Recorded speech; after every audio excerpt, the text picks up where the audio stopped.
inyong lahat. Ito po ang latest update natin sa The Hague, no?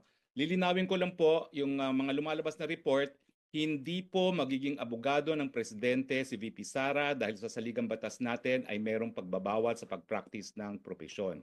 So ang kanyang karapatan po bumisita ay birang anak, no? So ulitin ko po, hindi siya papasok bilang isang abogado. Pero kanina po, alas 9 hanggang alas 10:30 ay nakapasok po at nakabisita si Executive Secretary Medaldea, former Executive Secretary Medaldea, at importante po na malaman ninyo kung anong lagay ng ating presidente. So ES, kamusta po ang naging ang ating presidente? Magandang hapon po sa inyong lahat. Okay naman siya. He's in very high spirits.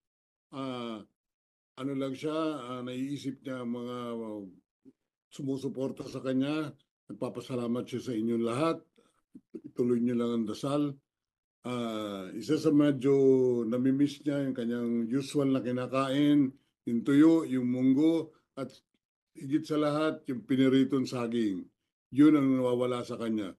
Other than that, he's okay. Pagdasal, keep on praying for him. Maraming salamat po. Ganong katagal po yung bisita ninyo?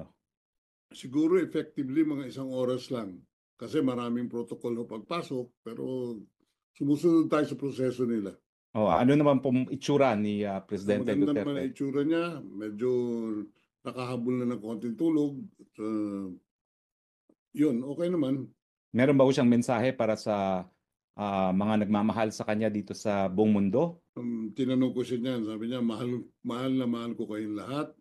At maraming salamat sa lahat ng suporta na binibigay ninyo sa akin at sa aking pamilya. Okay. So maraming salamat ES. Si ES po ay nagmamadali, nasa baba ng kanyang sundo. We will give you the latest update pag meron naman po. Maraming salamat po. From The Hague, Harry Roque po, your spokes. Bye-bye.